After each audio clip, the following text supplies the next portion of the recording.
Hi there, today I'm going to be working in a position called quadruped, which is just like a fancy word for hands and knees. Great position to hang out in whether we're feeling stressed, we're having back pain. It can be a great position to come back to or to use as a warm-up or a corrective exercise strategy. Our brain, our nervous system feels very safe in that position. We have multiple points of contact and we're close to the ground, and our brain loves that. So the more we can come back to positions close to the ground, it's great for our nervous system. As usual, I want you to think about your intrinsic core system being like a long balloon, the top of which is your diaphragm, the bottom are your pelvic floor muscles, wrapping around are your abdominals, and you've got a muscle called your multifidus on the back side of your body. As you inhale, you will want to allow your diaphragm to descend downwards, and then those abdominals and pelvic floor muscles can extend and expand in response to that diaphragm coming down.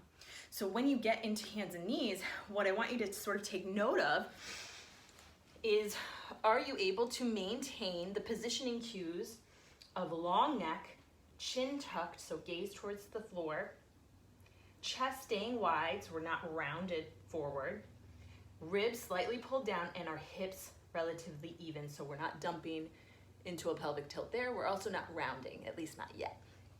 So this can be a good check-in right here. You want to create a square between your hands and your knees. And as you take a nice inhale through the nose, can you maintain all of those positioning cues? So that doing it in front of a mirror can be a really great way to check things out. Do you notice that your neck wants to dump up into extension? Do your shoulders really want to round forward or collapse? Does your low back want to go into hyperextension?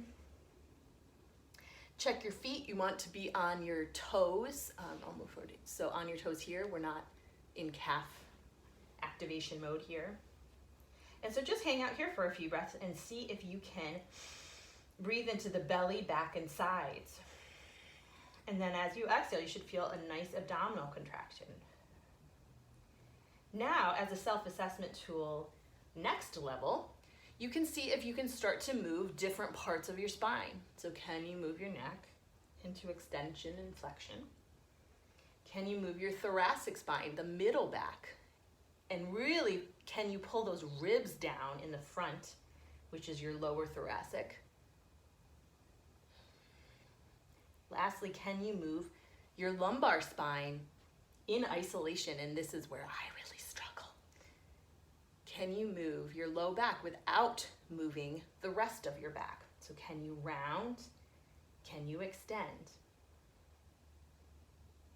If any of those are trouble for you, well, then you can just work on it. Just see if, put mentality, put a little mindset into that part of the body, because our brains are really powerful. So sometimes just putting a little bit of intention behind a movement can help us to get a little bit better at it. If you have a hard time rounding through any part of the spine, then we could work on what's called a rounded quadruped, and specifically whatever part is hardest for you. So perhaps in a session even, we've noticed that you have a tendency to let your ribs come out, or when you inhale, instead of filling up our belly, back, and sides, you tend to breathe up here. Then maybe just putting intention into rounding and pulling the lower ribs down on the exhale and seeing if you can then inhale into the back. So exhale and pull those ribs down, and you should feel a ton of abdominal activity. And then try and hold that position and see if as you inhale you can fill this posterior. Inhale